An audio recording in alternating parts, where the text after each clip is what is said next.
Welcome to Good Life. I'm Dean Wilson. Great program today. Kirsten Moore, the head basketball coach at Westmont College. She has an amazing story, story of overcoming, dealing with loss. She's an amazing person. Kirsten Moore, Good Life is next.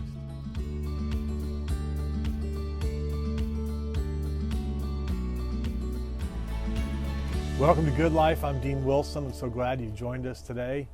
You can always find all the interviews at goodlifetelevision.org. There's the full form interviews from this last year. There's about 70 of them. And then plus a bunch of what we call power clips, where we kind of take some of the gold, some of the great stories, some of the great moments from those interviews, and we turn them into power clips. So we'd love to have you visit us there. And of course, we're all over social media as well, but we're so grateful to have you with us, and I'm so glad to welcome my guest today. Kirsten Moore is with me. Welcome, Kirsten. Thank you. Good to be here. Kirsten is the head basketball coach and associate athletic director at Westmont College here in Santa Barbara, California, where we are. And Kirsten has an amazing story. I'll start with the basketball part, but in 15 years at Westmont, she has a 744 winning percentage, won the first national championship in Westmont College history on the women's basketball program. And a lot of accolades along the way. She played college basketball at Oregon 4 times in the NCAA tournament, and it's an amazing journey she's been on. Most of the incredible part off the basketball court is what I'm going to talk about, but let's start with sports and basketball. Kind of, where'd you grow up, and were you always into sports? Was that kind of always something you were doing? Well, I grew up in the San Francisco Bay Area and in Marin County, just over the Golden Gate Bridge from San Francisco. And grew up in a real blue-collar family, though, even though sometimes you say you're from Marin and people have this idea like, you're sipping wine. Right, exactly. Right. Or, think of it maybe like a Montecito type. Right. But my parents were super blue-collar. My dad was a union electrician. My mom was an elementary school teacher. They had both grown up in San Francisco in the city itself, and just had timed it right to get to Marin before it kind of became as affluent an area as it is. Yeah. And they were able to raise 4 kids there. I'm the second of the 4, boy, girl. And ever since I can remember, I have just had an affinity for sports. So my parents tell me my first word was ball. My older brother played sports, and so I think, some of it was just kind of growing up and wanting to, he was kind of my hero, and I'd follow him around, just wanted to do what he did. And he played sports, and he was just, he's always just been the kindest big brother, looking out for his sister, for me. And so he was always good to let me tag along and play with the boys all growing up. And so my parents also coached, both my dad and then my mom actually ended up getting into coaching as well. Really? Just, like CYO youth basketball. Yeah. And but my dad was Little League baseball coach, and he drafted every girl in the league. Only 3 girls played Little League baseball, and he drafted every girl on his team, and we won the championship. Really? So, yeah, but so just coaching parents, and then, my brother, and I think it's just in me too. I developed just a love of all sports, but really started honing in on basketball when I went to Lavin basketball camps, actually. And so what's funny, I know you've had John Moore on the show, and it's kind of full circle that I ended up at Westmont. Wow. Because, Rachel Lavin running the summer camps, and I used to go work out with her dad, Cap, and obviously God. Steve. And so that was kind of what showed me this passion into, like, I want to play in college. And that's kind of what gave me that dream of playing college basketball, was the exposure I got to it from Lavin basketball camps. Wow. Yeah. Wow. Yeah. I tried coaching a little bit, YMCA basketball in Dallas, and it was vicious. Oh. I barely survived it. Yeah. It was a whole, that's another program. Yeah. So you end up, and I have my Oregon Green Ducks tie on without trying. It just naturally happened. I know I said that when you walked in. I said I like the tie, the Oregon tie. You said I didn't even mean to. You should have played it off like you meant to. I should have. You should have, yeah. It's very duck. So you played Oregon, and you go to the tournament 4 times. I'm sure, you walked on. You ended up becoming the captain and having an amazing experience. Talk about kind of those years. Yeah, well, I I didn't get recruited out of high school. I had this dream. I really wanted to play in the Pac-10, and but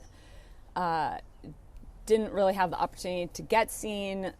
Also, maybe wasn't. I think the strengths that I had wouldn't show up to most coaches that went into a gym and watched. You know, it was a lot of the intangible stuff and my IQ, my passion for the game, my work ethic, my leadership abilities with my teammates, those kinds of things. It was definitely not sheer athleticism. I could definitely shoot the ball, but you know, was not athletic, I would say, for that level. Mm-hmm. And so wasn't really recruited, but just had this dream, and then ended up getting an opportunity to go as a walk-on. And I really felt like if I just got the chance to just get on a team, that I could prove that I could help a team be successful, and whatever that looked like. And you know, for me, that started for sure as like this passion basketball-wise to like do whatever it took to prove myself that I could play at that level, and also to help us win a championship.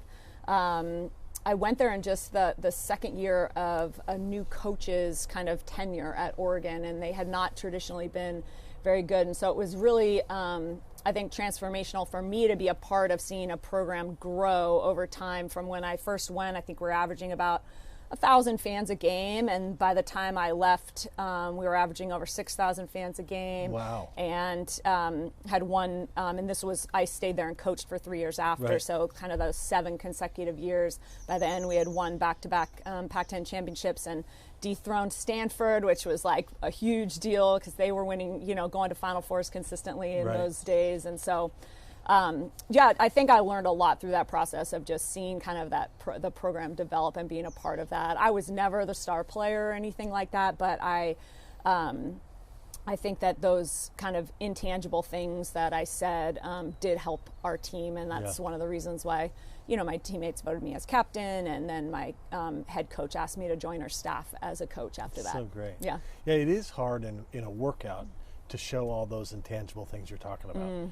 You know, in a workout, in a 3-hour workout or 2-hour workout, I mean, obviously you can see athleticism pretty quickly, but all the other stuff, I mean, that is kind of a tricky thing. Yeah, and I mean, in recruiting, most of the time, like, you're not even getting to work out. Like, they're not, I mean, they would probably see the work rate that I would practice at would be probably different than most, but when you're just going to a club tournament and, you know, you're just looking for like the player that stands out as the best player on that team or the flashiest player, right. That was not ever me. That's right. For sure. So, who is the Oregon gal who's just is the best player in the country? Yeah, Sabrina Ionescu. Okay, she was mentored by Kobe. Yes, yep, okay. Yep. Unbelievable story. I know. I saw her speak, I think, at his memorial. At his memorial. She was, if you have not watched, for those of you watching at home, if you have not watched just her segment of Kobe's memorial, you should watch it. It's because powerful. What she said was really, I think, just so pertinent to just where I think Kobe was passionate about growing and developing in the women's game, and just needing advocates. And I think that was one of the hardest parts. 2020 has been crazy, and when I think about how crazy 2020 has been, to me, it started with Kobe, right? And I think one of the hardest parts for those of us in the women's basketball community was feeling like he was probably the foremost advocate for the women's game that was alive today, and you know, and not having him here anymore. He was just getting started. Exactly. With Gianna, I mean, we would. So my boys play at Mamba. Okay. And so we were down there 2 out of 3 weekends for a while, and we'd see him coaching with Gianna, who was unbelievable. Yeah. But it was such a great story that it felt like we were in the first chapter. Exactly. Which and is so that's the hard part, and that's kind of been lost in this year because, you know, everything else happened. Yeah. How is this year's team before I kind of get off basketball? Yeah, I mean, well, we're a work in progress right now. We finally played a game, so that's progress. We had our first game this last weekend, 2 days ago. And I would say, you know, that we're nowhere near as close as good as we could or should be. We return everyone from last year's team that finished ranked number 1 in the country, other than one player, and that one player was definitely a key player. But we've got the pieces to have a phenomenal team this year. Wow. So there have been so many things, and every team in the country is dealing with so many things. So we don't say that as an excuse. It's just it's looked incredibly different than it normally would have because all that everyone's having to work through with COVID. And will this season, other than not having fans, and there's all the protocols, but is there going to be a full season? No. No. Not even close. 15 games? So we've just had our first game on what was that, December 5th, Saturday. Yeah. So we maybe will have hopefully have 2 more games this week, also against Division Ones. At Westmont, we've taken a pretty hard stance, but I think important stance, that we won't play teams that aren't following a testing protocol that the state of California has set forth. And there's a number of our teams in our conference who are not doing that. So we will not play a normal conference season. We'll play a few of the teams who are also following a testing protocol. But we feel like it's really important to protect the safety of our student athletes, as well as follow the guidelines from the state and trying to do the right thing. So right now, currently, the only non-conference games I have on our schedule are against Division I teams.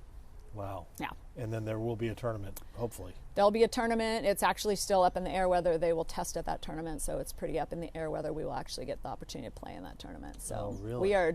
we are day to day right now for sure, not knowing what the next day might hold, but just trying to be our best each day, which I think, will kind of be a theme, and probably as we talk about our story of, kind of my approach to adversity and how I handle that. So. Yeah. Yeah. So you coached for 3 years in Oregon. You end up at Cal Berkeley as an assistant. Mm-hmm. And then you weren't in the Westmont world here. How did you get to the Westmont world? How did you find out about this? Yeah. What happened? Well, I mean, the short answer is I really believe God brought me here and kind of brought this kind of everything worked together at the right time and to bring me to Westmont. But the story's really that after 4 years at Cal, our head coach was let go. So at that point, then the assistants are looking for places. That still didn't necessarily mean I was looking at making a shift from Division I. I had a lot of opportunities to stay in Division I. And at a high level, having been in the Pac-10 for my whole coaching and playing career. And but I had kind of always thought down the road, when I wanted to have a family, and that I could see myself going to a small, high academic school where I wouldn't have to travel as much, wouldn't have to be away from my family as much. And so I did, but I didn't think that was then. I was still really young, kind of just, kind of moving up and doing well in the career. But then I started getting pursued by actually other teams in the conference to be their head coach. And so within a span of a week, I think I got offered 3 head coaching jobs in the GSAC. And and they were kind of really proactively, and I still didn't think I would do it. I just thought, okay, but I'll go interview just for, and I was upfront with them. Hey, I don't think I'm ready to make that move, but I'll interview, I think it'll be a good experience for me or whatever. And so they said, yeah, we still want you to do that.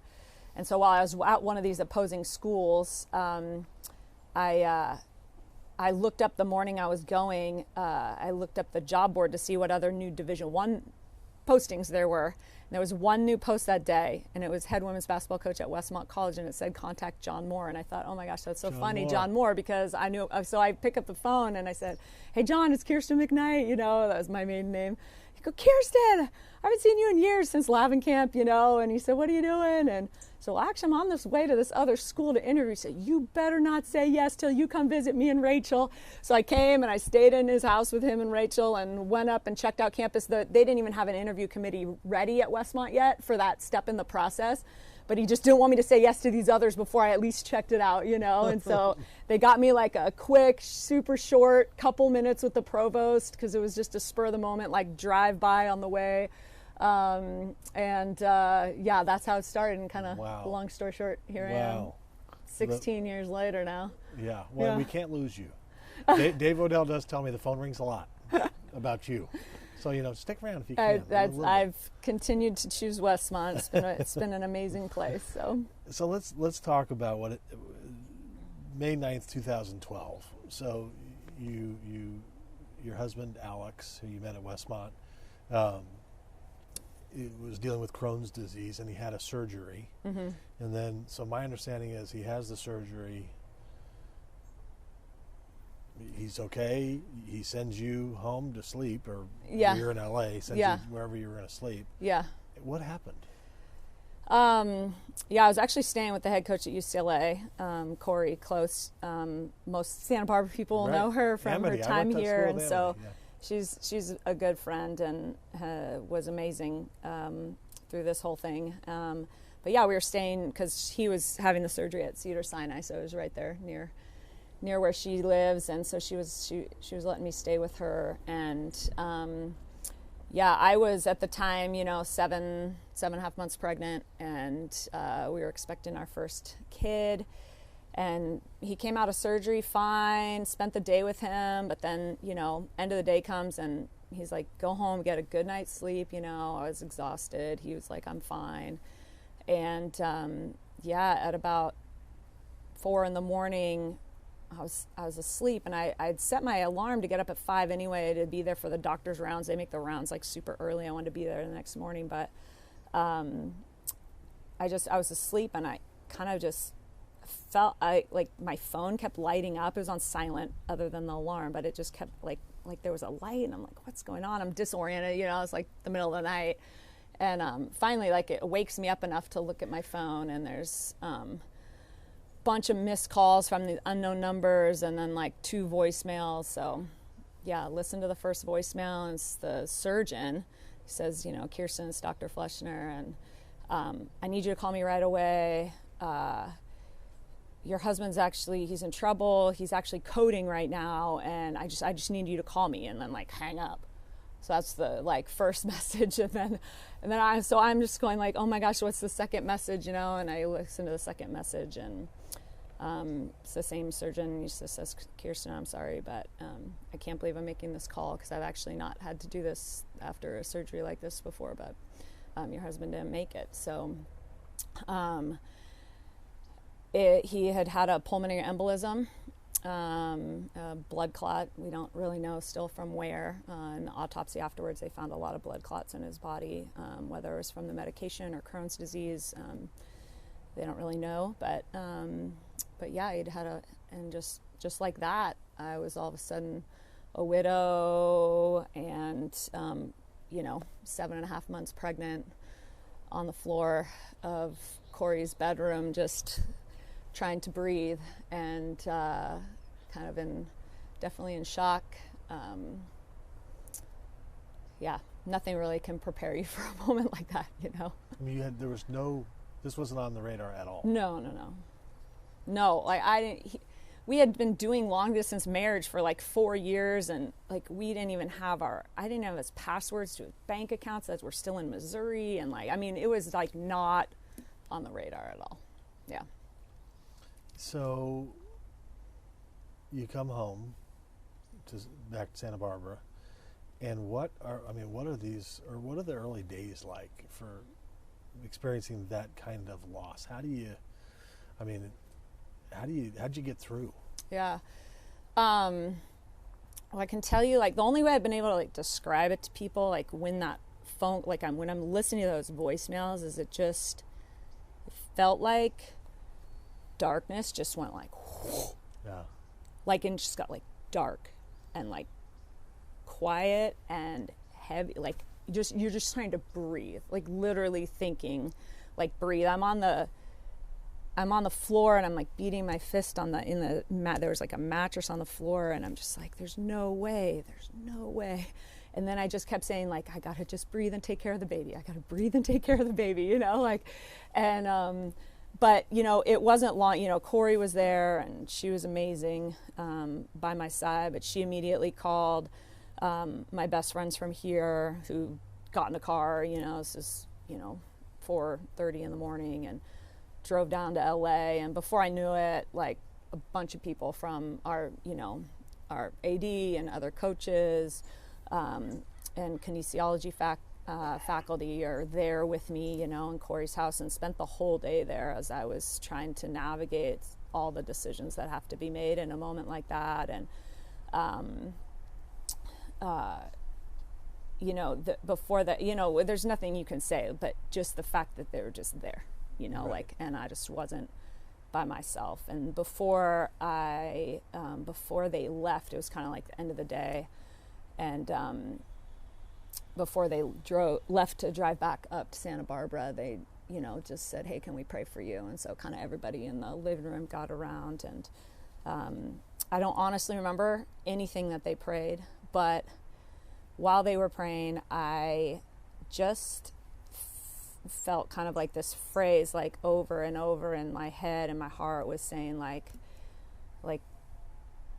God was trying to tell me, like, I was good yesterday and I'm still good today. Like, I was good yesterday and I'm still good today. And I think that, like, step by step, I've tried to just trust in my faith of the promises that God can work all things for good.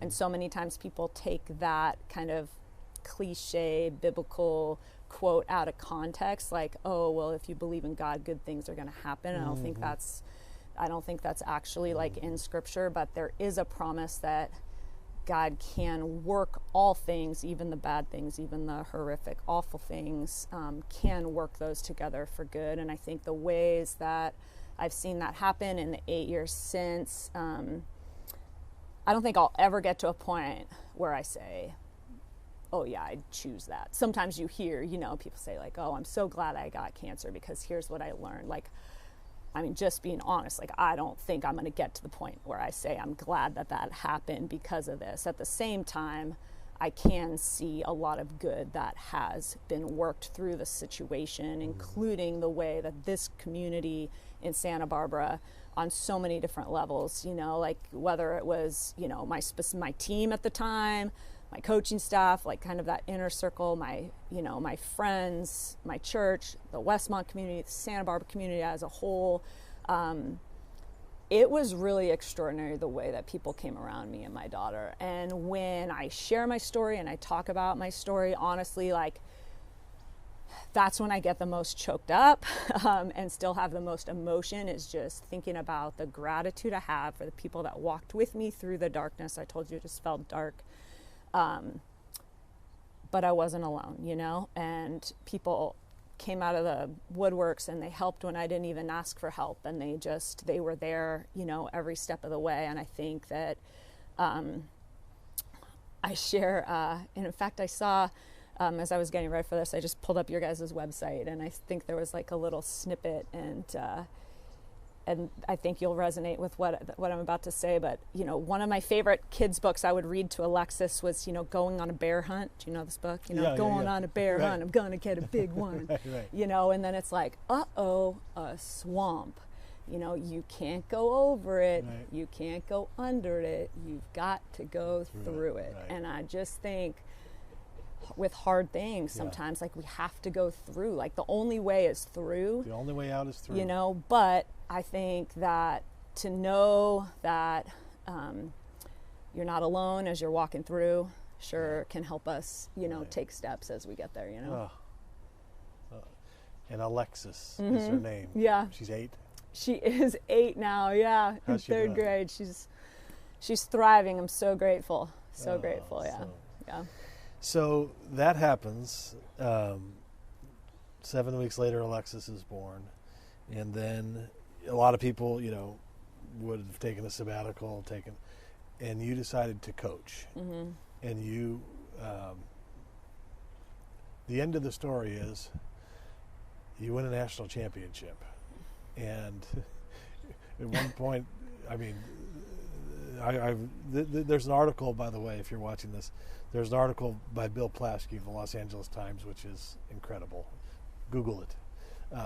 But it was powerful to hear him describe. I mean, you have a baby, so you have this army of women who are helping you with the baby. Yeah, we called them her sometime moms. Her sometime moms. Yeah. And then so she's on the bus with you in the car seat, going to games. Oh yeah. These women are helping you during practice. I mean. Oh yeah. And then it culminates in fact, when you won one of these tournaments and you're cutting down the nets, you've got a baby in your arm. on the Yeah. as you're cutting the nets down, or Yeah. trying to. Yeah, I did that, I think, when we won the GSAC championship, cutting down the nets, and I thought, oh, baby, scissors. Right. There's no hand to hold on, but anyway, Right. we survived that and other things. Yeah, that was a remarkable journey, a remarkable year. I think it's more remarkable when you know, like, our team, like the logistics around the team too, because we had just graduated like 80% of our scoring and rebounding the year Really? before. So we weren't like projected to, I mean, we had an All-American, best player in the country, Olympian, and Tuğçe Janetez, who's from Turkey. And so we had her coming back, but other than her, it was really just kind of, a bunch of really hard working, kind of pull up your bootstraps kids, and that just like wanted you. to fight. and they, to know, not just like, oh, we won the national championship, because that was the year you just had this incredible team, right? Like, it wouldn't have been the year I would have picked, or anyone would have picked that said, oh yeah, it probably would have been the year before that. And we made it to Elite Eight that year. But to make that run all the way to the national tournament was amazing. We wouldn't have been able to do it without so many people around us. But even, during, as we kind of started making the march through the national tournament, we had to win 5 games in 6 days, which is so much harder than the NCAA tournament, where you get like 2 games and you got a week to prepare. Right. I mean, it's every day, and the turnaround time is quick on scouts, and you're up all night prepping for the next game. And as we kind of started to make that journey through those games, it became pretty inevitable that everybody, that something special was happening. Like, things were just coming together at the right time. Yeah. We played a team in the round of 8 to go to the Final Four that year, that had come to our place in December and beat us by 32 points on our home court. And we played them again in the national tournament that same year and ended up beating them. Wow. To go to the Final Four. Then in the Final Four, we played the undefeated number 1 overall ranked team. And that was the only game of the whole tournament we won by double digits. Every other game was like 1 or 2 possessions, but then the team we should have, that was the heaviest favored, we beat by double digits, Wow. And in fact, my one of my assistant coaches now, Jill Heckman, who was Wilbur at the time, she was a captain on our team that year when we won the national championship. She banked in a 3 in that game against Really? the number 1 team in the Final Four, and I just thought, we're supposed to win this game. Like, something is going right. Everything is going right for us, That gives me chills. Yeah. Bill Plaschke actually said this is beyond a Cinderella story. Mm-hmm. Cinderella doesn't do, in that article he says, you want March Madness? This whole season has pretty much been insane, said Westmont guard Larissa Hensley. You're looking for one shining moment? There have been so many tears this year, Westmont forward Kelsey Sampson said, but there's also been so much joy. I read, again, going back to Alex, you got back to his office, and you're going through his office preparing for his memorial service, and you notice 2 Post-it notes that are stuck to the wall that you'd never seen before. One read, encourage the oppressed, defend the cause of the fatherless, and plead the case of the widow. And the other one, be strong and courageous, and do the work. Do not be afraid or discouraged, for the Lord God, my God, is with you. What did that mean to you? Yeah, I mean, it was crazy because his office is in the same building as mine. He was a kinesiology professor, and athletics kines were in one building. I can see his office. I was in there like every day.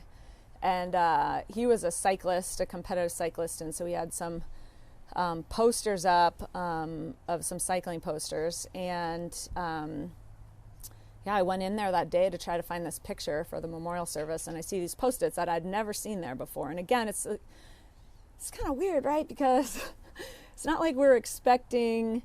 We weren't expecting anything to happen. We weren't thinking of this surgery as potentially life-threatening at all. And yet I go in there and I see that, and the first Post-it I read is about like defend the cause of the fatherless and plead the case of the widow. And I'm like, whoa, that is crazy. My mom's with me, and we both just start immediately crying, and then I look at the Post-it next to it, And, you know, my mom says, like, these are his last words to you, like, to be strong and courageous and to do the work and to not be afraid or discouraged, that his God was going to be with me. And that really, that verse became kind of the focal point for the whole team that year. I always have a theme for the team. And so it became, you know, we talked about strength, courage, and doing the work as like kind of our themes for that year. And those were the things that we talked about. Those are the things we focused on. And really, like, the big picture was way too overwhelming to like think about, like, oh yeah, how are we going to get through this? A lot of times, you know, like 2020 has felt overwhelming, like how we deal with all the different things that are coming at us. And